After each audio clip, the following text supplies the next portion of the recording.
नमस्कार दोस्तों, आप सभी का यहाँ पर स्वागत है। और आज है 25 जनवरी। 25 जनवरी से संबंधित जितने भी करंट अफेयर्स हो सकती है उन सबको हम यहाँ डिस्कस करेंगे। साथ ही साथ उससे रिलेटेड कुछ फैक्ट भी देखते चलेंगे।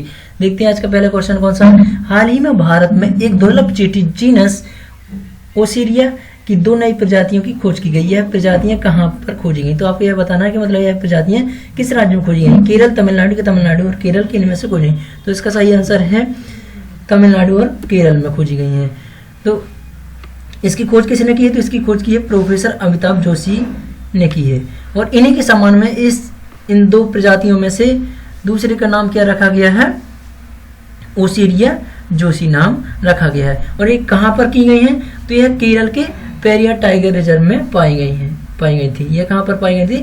केरल के। अगर पूछा जाए आपसे कि पेरियार टाइगर रिजर्व कहाँ पर स्थित है, तो यह है केरल में स्थित है।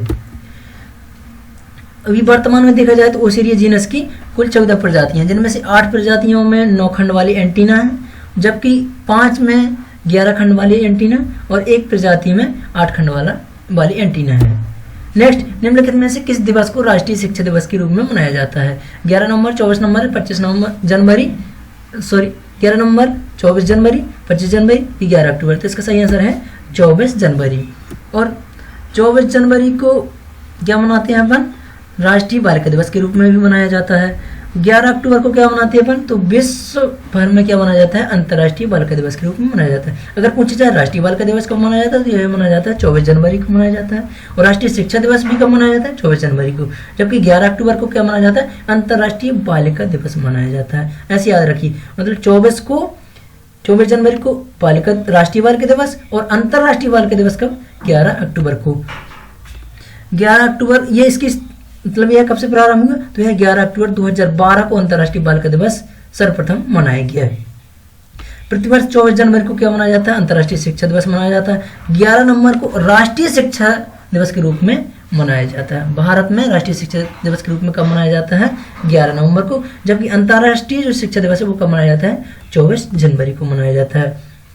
भारत में राष्ट्रीय शिक्षा दिवस जो मनाया जाता है, इसमें यह देश के प्रथम शिक्षा मंत्री कौन थे? देश के प्रथम शिक्षा मंत्री थे मौलाना अबुल कलाम आजाद जी थे। उन्हीं की स्मृति में यह मनाया जाता है। अगर आपसे पूछा जाए कि मौलाना अबुल कलाम आजाद कौन थे, तो यह भारत के प्रथम शिक्षा मंत्री थे। और इनके उपलक्ष्य में उनकी स्मृति में कौन सा दिवस मनाया जाता है? तो इनकी स्मृति में राष्ट्रीय शिक्षा दिवस के रूप में मनाते हैं। नेक्स्ट, चिंतन बैठक किसी केंद्रीय मंत्रालय की मंथन व समीक्षा बैठक है। यह किस राज्य में की गई? आपको ये बताना है कि किस राज्य में की गई। गोवा, गुजरात, महाराष्ट्र, इनमें से कोई नहीं। तो इसका सही आंसर है गुजरात। गोवा की राजधानी क्या है? पणजी। गुजरात की क्या है? गांधीनगर। महाराष्ट्र की मुंबई है।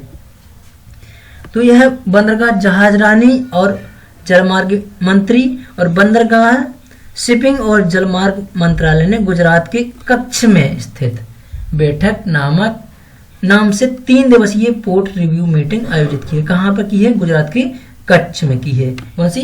चिंतन बैठक। ये पूछेगा आपसे कि चिंतन बैठक अभी कहाँ पर हुई थी वर्तमान में? तो यह हुई थी गुजरात के कच्छ में। नेक्स्ट, एवेल 370, ये आप लोग बहुत दिनों से न्यूज में सुन रहे हैं। एवेल 370 एक गैलेक्सी क्लस्टर है। ये क्या है? गैलेक्सी क्लस्टर है। तो इसकी तस्वीर आपको ये बताना किसने साझा की है? इसरो, नासा की, RFSA। तो इसका सही आंसर है नासा ने। और इसरो का पूरा नाम होता है Indian space research organisation. NASA का फुल फॉर्म होता है national aeronautics and space administration. RFASA इसका नाम है रशियन फेडरेशन स्पेस एजेंसी। तो इसरो कहाँ की स्पेस एजेंसी? यह भारत की है। नासा कहाँ की है? अमेरिका की है। और रशियन फेडरल स्पेस एजेंसी कहाँ की है? रूस की है। तो अभी जो एवेल 370 की जो तस्वीर पोस्ट की वो किसने की है? नासा ने की है। और यह क्या है? तो यह नासा ने हाल ही में हबल स्पेस टेलीस्कोप के माध्यम से, किसके माध्यम से? हबल स्पेस टेलीस्कोप के माध्यम से इसकी क्या की? खोज की है। से कैप्चर की गई आकाशगंगाओं के विशाल समूह एवेल 370 की तस्वीर पोस्ट की है। क्या है? आकाशगंगाओं का विशाल समूह है एवेल 370। उसकी क्या की है? इनने तस्वीर पोस्ट की है। तो यह घटना एबल 370 के पीछे आकाशगंगाओं के दृश्य को विकृत करती है, जो पृथ्वी से कितनी दूर पे है। तो यह पूछा जा सकता है कि एबल 370 पृथ्वी से कितनी दूरी पर है, तो यह 4.9 बिलियन प्रकाश वर्ष दूर स्थित है। नेक्स्ट, सड़क परिवहन और राजमार्ग मंत्रालय ने जियो हैजार्ड मैनेजमेंट के लिए किस संगठन के साथ भागीदारी की है? डीआरडीओ, डीबीएम की, डीएलआर की, नन ऑफ दीज। तो इसका सही आंसर है डीआरडीओ। डीबीएम का फुल फॉर्म क्या होता है? Department of board management. और डीआरडीओ का फुल फॉर्म होता है defence research and development organisation. DLR का फुल फॉर्म है डिपार्टमेंट ऑफ लैंड रिसोर्स। सड़क परिवहन और राजमार्ग मंत्रालय ने सतत भू जोखिम प्रबंधन में सहयोग करने के लिए रक्षा अनुसंधान और विकास संगठन अर्थात डीआरडीओ के साथ एक समझौते पर हस्ताक्षर किए। इस कदम का उद्देश्य राष्ट्रीय राजमार्गों पर भूस्खलन और अन्य प्राकृतिक आपदाओं के प्रभावों से लोगों की सड़क सुरक्षा सुनिश्चित करना। इसके लिए किसके साथ समझौता किया है? सड़क परिवहन और राज मंत्रालय ने डीआरडीओ के साथ, ठीक, अर्थात डिफेंस रिसर्च एंड और डेवलपमेंट ऑर्गेनाइजेशन के साथ। नेक्स्ट, हाल ही में नरेंद्र चंचल का निधन हो गया।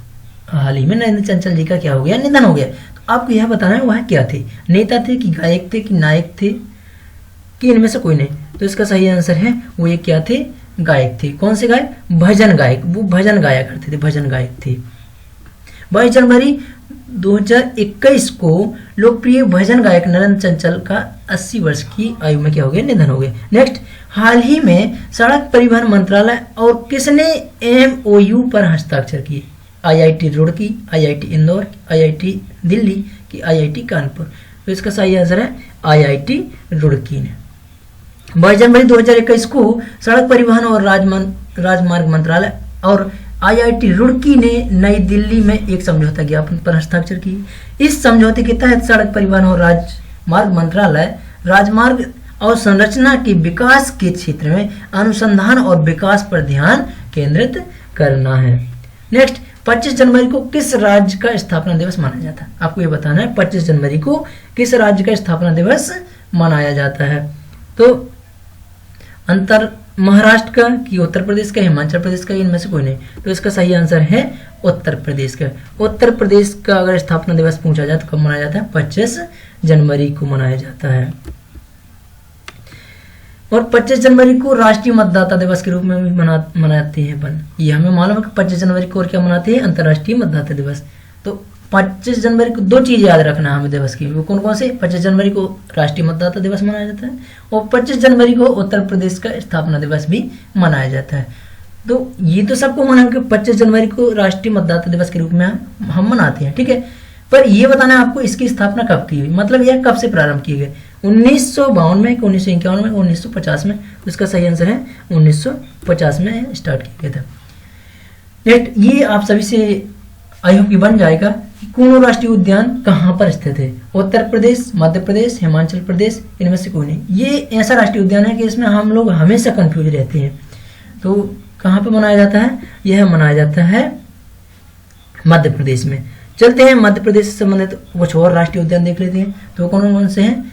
कान्हा, माधव, बांधवगढ़, फोसिल, वन विहार, संजय राष्ट्रीय उद्यान, पन्ना, पेंच, सतपुड़ा और कूनो राष्ट्रीय उद्यान। कौन कौन से हैं? कान्हा, माधव, बांधव, फोसिल, वन विहार, संजय, पन्ना, पेंच, सतपुड़ा और कूनो राष्ट्रीय उद्यान कहाँ पर है? ये सब के सब मध्य प्रदेश में स्थित है। Answer of the last video questions. हाल ही में पद्म पुरस्कार से सम्मानित प्रसिद्ध ऑन्कोलॉजिस्ट डॉक्टर बी कांता का निधन हो गया। वह कहाँ से थी? आई होप इसका आंसर आप सभी ने सही दिया होगा। तो इसका सही आंसर था चेन्नई, ठीक। यह बहुत इंपॉर्टेंट क्वेश्चन है। एक बार मैं फिर बता रहा हूँ कि यह बहुत इंपॉर्टेंट क्वेश्चन है। इसको आप अपनी नोटबुक में अच्छी तरह से लिख लीजिए। इसका सही आंसर क्या था? Chennai. Question for you, Meghalaya, Manipur और त्रिपुरा में राज्य दिवस कब मनाया जाता है? मतलब किस दिवस को अपन, मतलब किस तारीख को अपन क्या मनाते हैं? मेघालय और मणिपुर और त्रिपुरा का स्थापना दिवस मनाते हैं। तो इसका सही आंसर आपको कमेंट बॉक्स में देना है। 21 जनवरी, 22 जनवरी, 23 जनवरी या 24 जनवरी। आई होप, मैं आशा करता हूँ कि आप सभी लोग कमेंट बॉक्स में इसका आंसर देंगे। और क्योंकि एक बार हम जो चीज़ लिख देते हैं वह हमें कभी नहीं बोलते, इसलिए इसका कमेंट बॉक्स में आंसर जरूर दीजिएगा। साथ ही साथ अभी तक इस चैनल को आपने लाइक नहीं किया, सब्सक्राइब नहीं किया तो लाइक करें, सब्सक्राइब करें। साथ ही साथ जो बेल आइकन बना उसको जरूर प्रेस करें, जिससे कि आने वाली नोटिफिकेशन की जानकारी आप तक जल्द से जल्द हो सके। और इसको अधिक से अधिक शेयर करें, जितने भी दोस्त हो आपको उन सभी को शेयर करें, जिससे कि उन तक यह जानकारी पहुँच सके और वो अपनी भी तैयारी सुचारू रूप से रख सकें। Thank you for watching.